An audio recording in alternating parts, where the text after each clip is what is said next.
오늘 11번째 강의는 뭐냐면 생명과, 한번 따라하세요. 생명과 신앙. 온 우주 세계는 생명이 가득하다. 그 생명은 하나님으로부터 왔다. 그리고 저와 여러분은 생명 중에 하나다. 그 생명 중에서도 만물의 영장이다. 최고의 생명이다.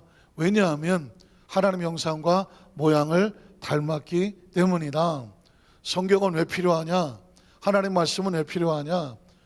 주신 생명이 하나님 안에 뜻 안에서 온전하게 잘 번성하고 번역하고 창대하고 충만하기 위해서 하나님이 주신 선물이 하나님의 말씀이다. 믿으십니까? 자, 그래서 오늘 생명과 신앙, 뗄래야 뗄 수가 없는 관계를 가지고 있는데, 온 세상은 생명으로 충만하다 그랬죠. 그러고 보니까 이 세계는, 온 세상은 이 지구만 가지고 보자고요. 지구만 가지고 보더라도 지구엔 생명이 충만하죠. 왜 충만할까요? 동물이 가득하죠. 식물도 가득하잖아요. 제가 아까 우리 목사님 한 분하고 이렇게 차를 운전하다 보니까 식물들이 막 올라오는데, 아니 이건 동물이나 식물이라고 말할 필요가 없어. 생명이 올라오는 거야. 생명이. 제 눈에는 생명으로 보이는 거예요. 겨우내 얼어붙었던 땅에 누렇고 황량했는데 봄만 되면 가지에서, 땅에서 막 새싹들이 올라와요. 새파랗게 올라오지. 지금 5월은 실록의 계절이니까 뭐 나무마다 아주 새파랗잖아요. 그게 나무로 보입니까? 생명으로 보입니다. 제 눈에는 생명으로 보이는 거예요. 생명이 막 올라오는 거예요. 생명이 뻗는 거예요. 그리고 막 벌들이 돌아다니고 뭐 나비가 돌아다니면서 막 움직이는, 다 생명들이에요. 사람들이 움직이는 건, 사람은 곧 생명이잖아요. 그 생명 때문에 움직이니까 온 세상은 생명이지. 사계절이 움직이는 건데 사계절 속에서도 각자의 생명들이 움직이지. 또 그 생명들이 어떻게 번성해 나가는가.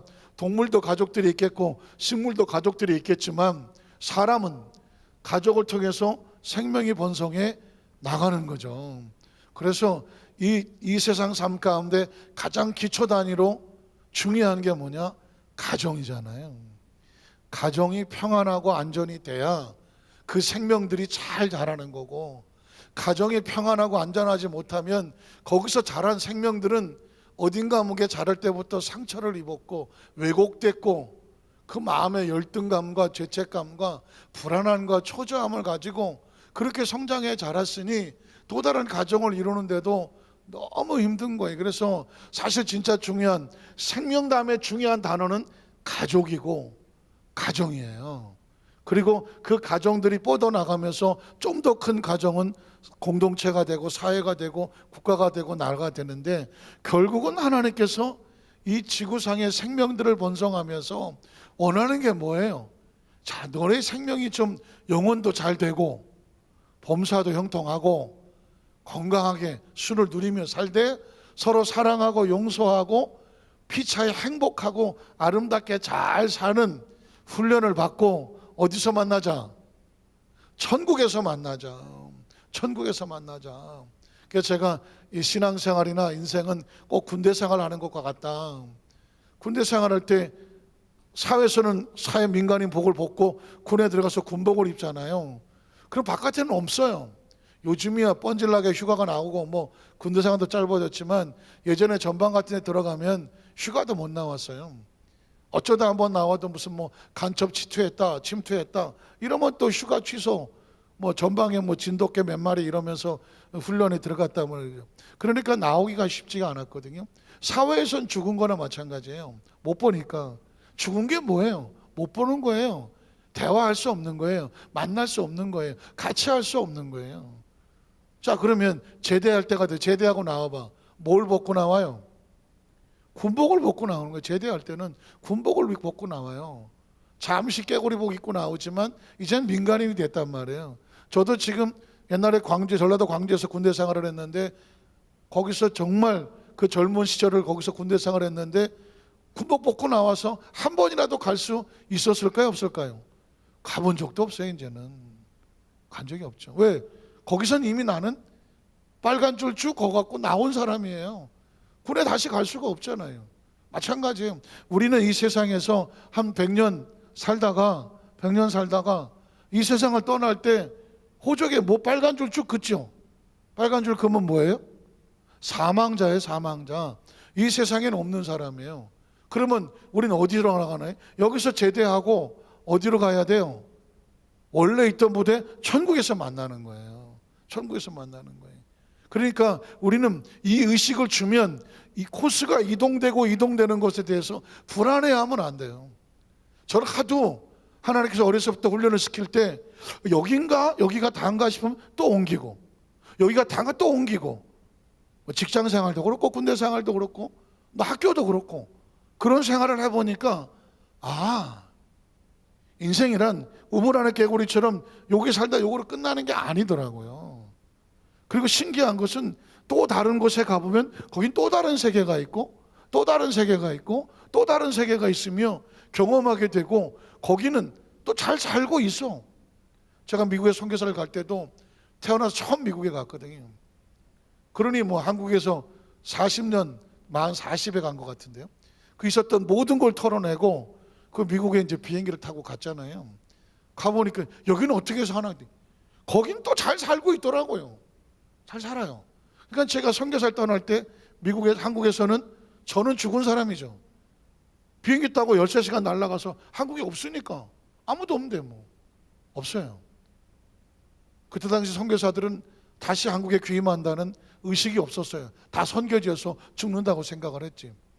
근데 선교사 이제 마치고 귀임을 하게 되니까 제가 살던 미국의 캘리포니아, 오렌지 카운티, 뭐 플러턴, 애나임, 그 베데스다 교회, 그 다음에 제가 살던 플러턴, 그 지역이 아직도 머리에 뱅뱅 돌아도 그건 그냥 기억이에요. 거긴 저하고는 상관이 없어요 지금. 그거 어떻게 됐겠어요? 떠나온 거죠. 거긴 그대로 있어요. 마찬가지입니다. 지구는 조금 오래 살아서 그렇지 한 100년 안쪽에 살다가 우리 다 이사 가요. 안 가나? 이사 갑니다. 그럼 그냥 이 세상을 떠나는 걸 뭐라고 생각하냐? 이사 간다. 안 가시려고 그러는 것 같은데, 이사 간다고 생각하시면 뭐 조금 설레기도 하고 약간 두렵기도 하고 여러 가지 뭐 좀 여러 아쉽기도 하고 여러 가지 감정이 들겠으나, 천국을 가는 것은 예수님이 오셔서 샘플을 보여줬잖아요. 내가 아버지께로 가. 다시 와. 너희들 이 세상을 떠날 때 막막한 곳으로 가지 않아. 내가 다 준비하고 기다리고 있어. 믿으십니까? 가보면 상상하지 못할 집이 있어. 믿으십니까? 상상을 하지 못할 집이네. 제가 한국에서 그 아파트 전세를 살았는데 고양시에서 선교사를 떠났잖아요.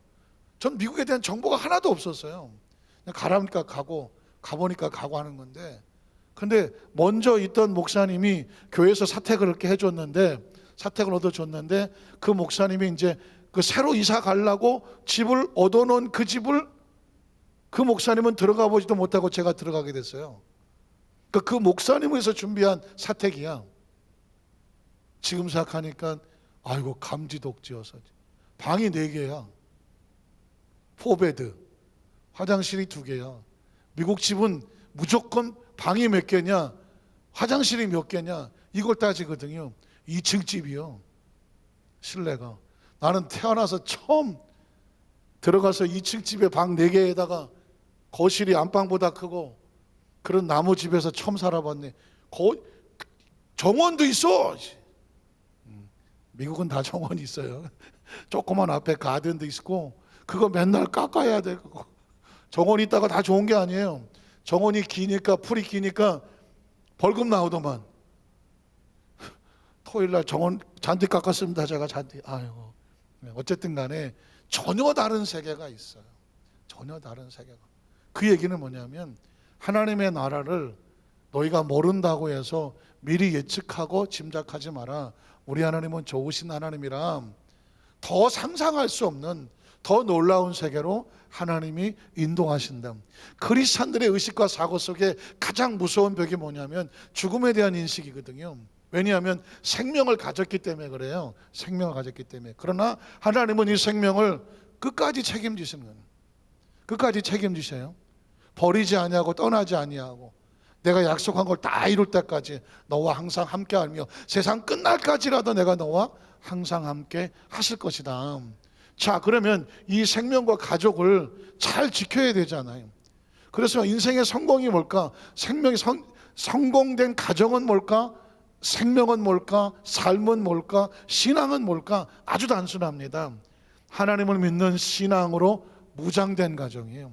다시 말해 신앙이란 뭐냐? 하나님과 온전한 관계를 이룬 게 신앙이에요. 그러면 잘못된 가정은 뭐예요? 하나님 믿는 신앙이 단절된 가정이죠. 성경은 딱 두 종류 사람이 있습니다. 하나님과 온전한 신앙으로 무장된 사람, 아니면 처음부터 그랬던 중도에 있었던 하나님을 믿는 신앙이 중간에 단절된 신앙, 단절된 가정, 두 가지 중에 하나예요.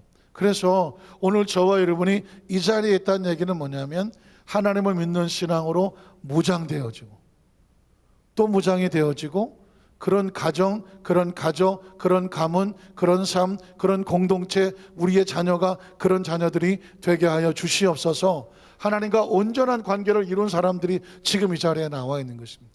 오늘 저와 여러분의 최고의 축복은 뭐냐면 하나님과의 온전한 관계 속에 있는 것입니다. 좀 조심스러운 얘기이긴 하지만 그래도 크리스찬들은 태어나서 평생 하나님을 잘 섬기다가 마지막 마무리가 어땠으면 좋을 것 같아요. 하나님을 찬양하며 예배하며 기도하며 온전함 가운데 천국을 가게 하여 주시옵소서. 그래서 유교에서도 사람의 축복 가운데 가장 마지막 축복을 뭐라고 말하냐면 호종명이라고 말해요. 호, 조울호. 원래는 고인데 조울호, 종, 마지막, 명, 생명. 생명의 마지막이 좋아야 그 사람은 진짜 복 있는 사람이라는 거죠. 평생을 잘 살았는데 그의 마지막 죽음이 남은 사람들에게 부끄럽거나 창피하거나 남에게 말하기 힘들거나 조금은 비참하거나 쓸쓸하거나 뭔가가 좀 표준어인지 모르겠지만 껄쩍지근하면 그 사람을 행복하게 살았다고 말하기 어려운 거거든요. 그래서 크리스천은 태어났은 건 각자 태어났어. 그러나 신앙생활을 잘하고 믿음으로 살다가 우리의 마지막은 천국에 마치 승리에 행진하듯이 감사 속에 하늘나라 가게 하여 주시옵소서. 때문에 성경에 보면 나중에 나오겠지만 에녹이라고 하는 사람은 하나님과 동행하다가 죽음을 보지 아니하고 하나님이 데려가셨다. 엘리야도 불말과 불비로 하나님이 데려가셨다. 스데반은 비록 순교를 당하지만 그의 얼굴은 천사와 같아서 예수께서 저 보좌에 계신 것이 보인다 라고 그의 마지막은 하나님과 연결된 최고의 축복의 모습으로 하나님 앞에 갔습니다. 자, 그러면 이제 가정이 등장을 하는데 아담의 가정과 신앙의 모습을 한번 찾아보기 원합니다. 창세기 5장 1절에 보면 이렇게 말하죠.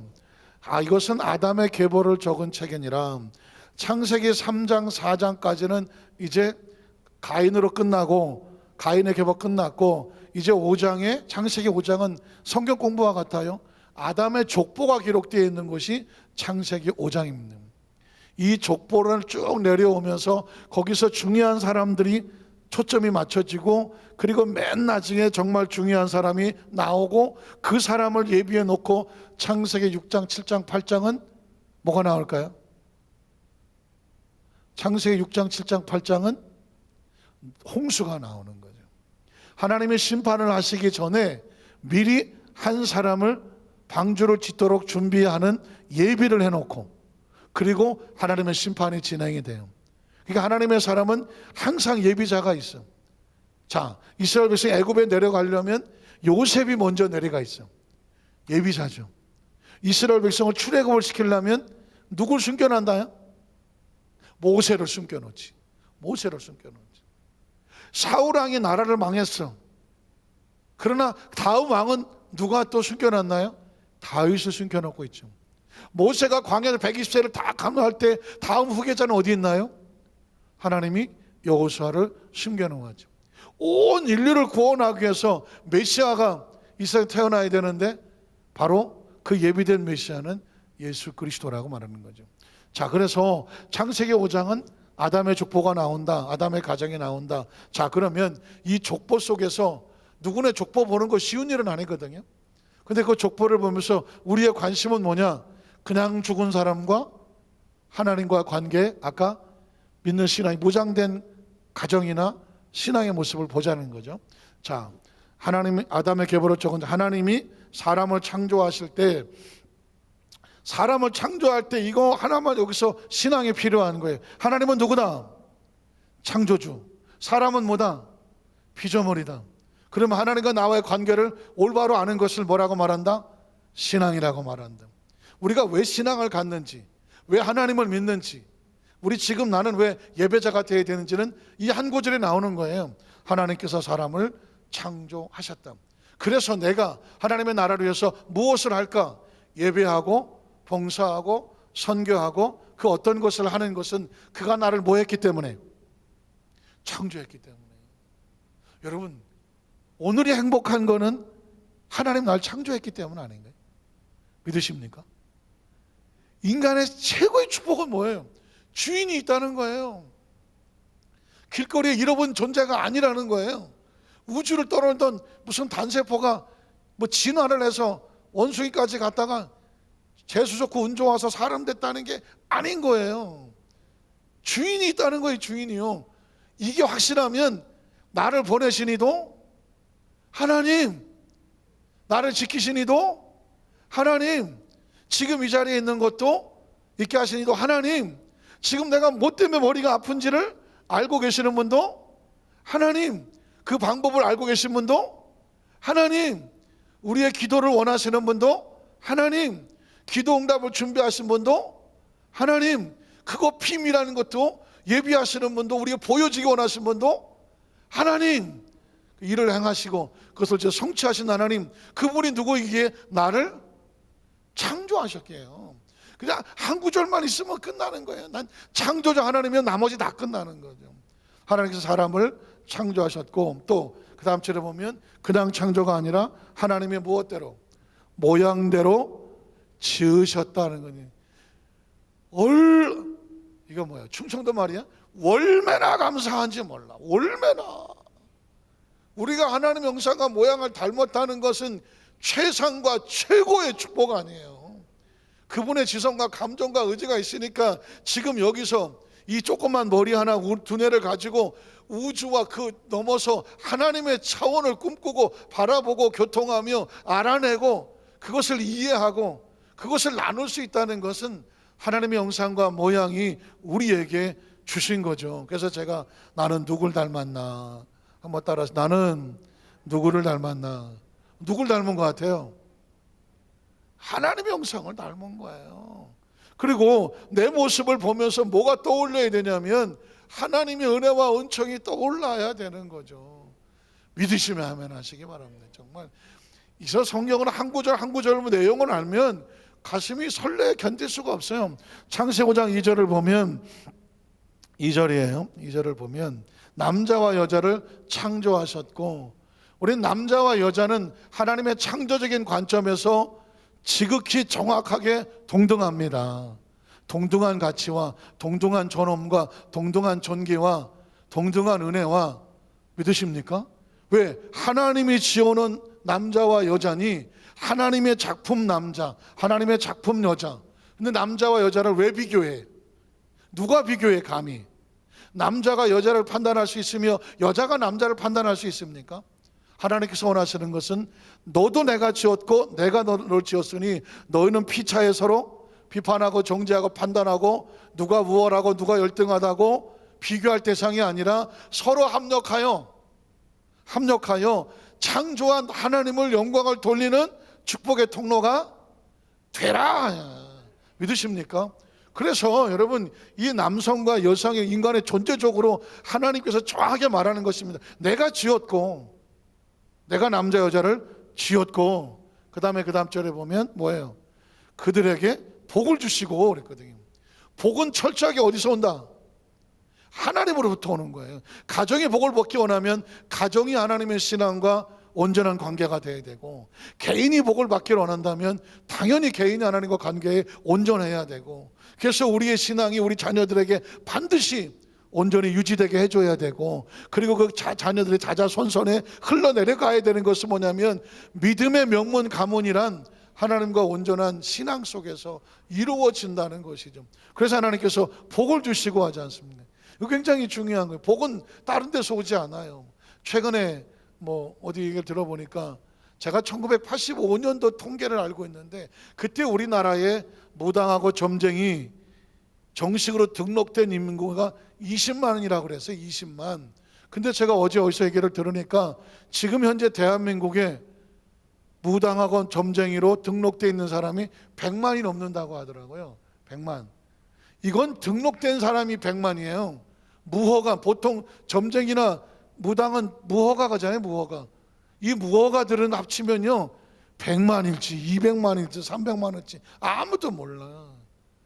지금 대한민국에 목회자가 10만밖에 안 된대요. 대한민국의 목회자가 10만 명이야. 그런데 점쟁이 무당이 등록된 사람이 100만이야. 무인가는 200, 300 아무도 그 얘기 뭐냐면 세상이 이만큼 혼돈하고 어지러운데 사람들의 마음 들 곳을 찾아서 점쟁이와 무당을 찾아가는데 그 숫자가 날로 늘어나고 있어요. 제가 한 10년 전만 하더라도 해마다 정초에 무당이나 점쟁이의 사주팔자 보러 가는 사람이 대한민국에 1000만이었어요. 1000만. 장난이든 농담이든 진짜든 1000만이었어요. 지금 5천만 하면 5분의 1이야. 지금은 1000만도 더 넘죠. 그 얘기는 뭐냐면 마음의 복을 사모하나 복이 어디서 오는지를 몰라. 그래서 산에 가서 절하고 바위에 가서 절하고 나무한테 절하고 무당한테 가서 절하고 점쟁이한테 가서 내가 어떻게 되겠습니까? 점쟁이는 자기도 자기 앞길을 모르는데 누구를 붙잡고 얘기하는 거니? 자, 복을 주시고, 그래서 하나님의 복을 주신다는 얘기는 하나님을 알아야 복이고, 믿어야 복이고, 따라야 복이고, 섬겨야 복이고, 예배해야 복이고, 봉사해야 복이고, 뜻을 갖참. 이 복이라는 단어는 추상적이지만 구체적으로 보면 하나님과 함께하는 모든 게 복이에요. 자, 3절에 보면 그래서 뭐라고 말하냐면 3절, 아담은 130세에 이제 굉장한 단어가 나오죠. 자기 모양. 여태까지 아담과 하와는 누굴 닮았죠? 하나님의 형상과 모양을 닮았어요. 그런데 아담이 자식을 낳았어. 이제는 자기 모양을 닮았어. 자기의 형상과 같은 아들을 낳아 이름을 셋이라고 했더라라고 나오고 있습니다. 그러니까 이제는 자녀들이 자기 부모의 형상과 모양을 닮아. 왜 나는 우리 부모를 닮았을까?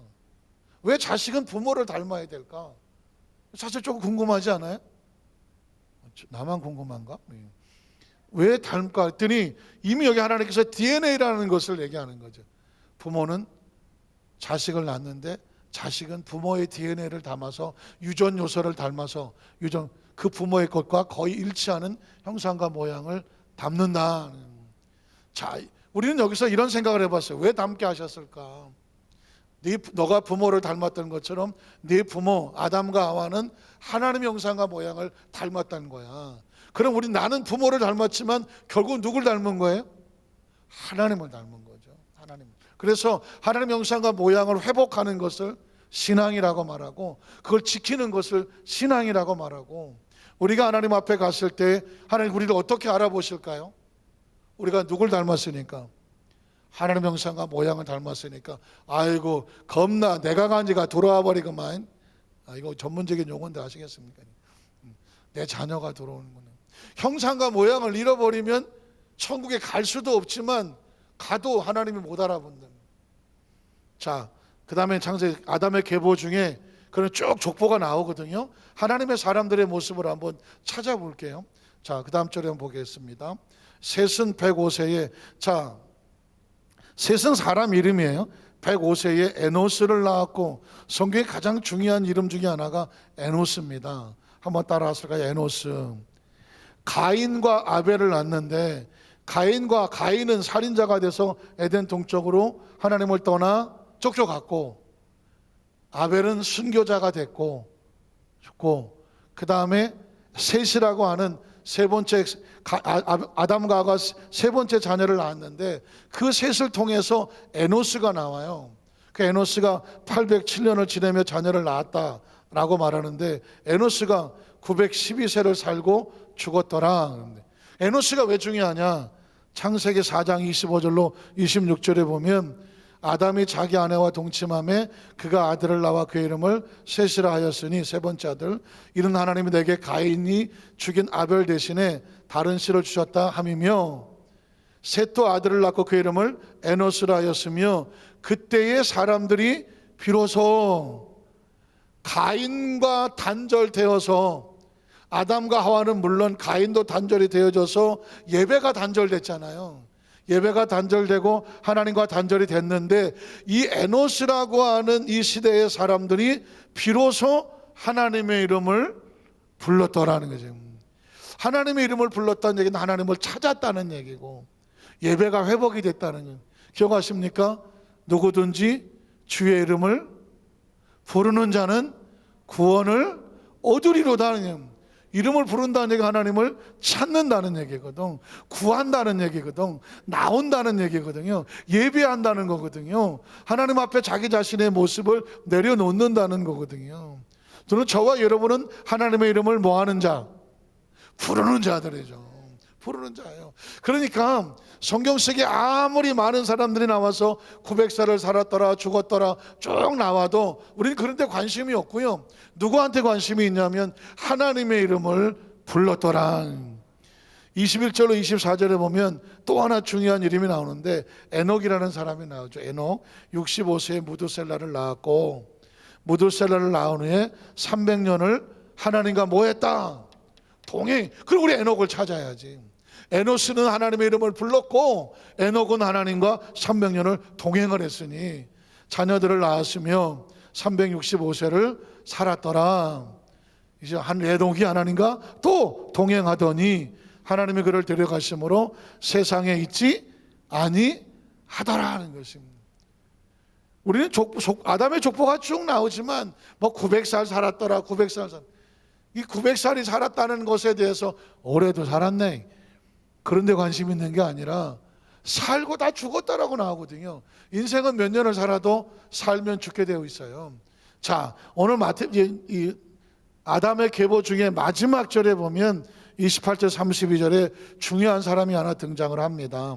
라멕은 182세에 아들을 낳았고 이름을 노아라 하냐. 여기 이제 마지막 노아라는 아담의 계보 중에서 마지막에 하나님께서 이 이름을 끄집어내려고 쭉 흘러나와서 중간에 에노스가 있었고 에녹이 있는데 마지막 이 사람의 이름이 중요해. 그 사람 이름이 노아예요.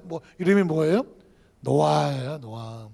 노아라 하여 이르되 야훼께서 땅을 저주하심으로 수고롭게 일하는 우리들이 이 아들로 말미암아 안정과 평안과 위로를 얻으리라. 그래서 노아의 이름의 뜻이 뭐라고요? 안위. 한번 따라 하실까요? 안위. 편안하고 그의 삶이 평탄하게 유지되는 것이 안위란 말입니다. 자, 그 다음 절을 보면 그래서 라멕은 노아를 낳은 후에 595년을 지내며 자녀들을 낳았으며 그는 710세를 살았지만 살고 죽었더라. 인간의 족보는 그래요. 살고 죽었더라. 그 다음 절에 보면 그러나 노아는 500세 된 후에 셈과 함과 야벳을 낳았더라. 하나님은 이 인간의 족보 가운데에 하나님의 사람들을 숨겨놓아요. 에노스를 통하여 예배가 회복이 되고 에녹을 통하여 하나님과 동행하는 삶의 모습이 나오고 그리고 노아를 준비해 놓아요. 왜 놓을까요? 준비할까요? 앞으로 이제 창세기 6장에 가보면 하나님의 사람들이 사람의 사람들과 연합하여 하나님 앞에 범죄하여 땅이 부패하고 하나님께서 심히 한탄하며 다시는 내가 나의 영을 사람에게 두지 않겠다라고 하나님의 영을 철수하잖아요. 하나님의 영을 철수하면 남은 게 뭐예요? 죄악된 육체만 나으니까. 그래서 홍수의 심판이 나오고 심판하지만 하나님은 하나님의 이 영적인 흐름을 계속 이어가야 되니까 그 흐름을 이어갈 수 있는 사람, 그 사람이 노아를 통해서 방주가 만들어지고 그곳에 있는 노아의 가족들은 노아 때문에죠.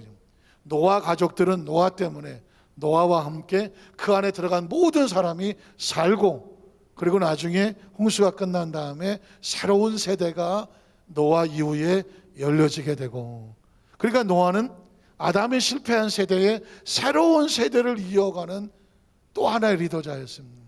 오늘 저희 말씀을 정리하면서 제가 적어봤어요. 생명은 신앙으로 지키는 거다. 가족은 생명이 이어지는 것이니 가족도 뭘로 지킨다? 신앙으로 지킨다.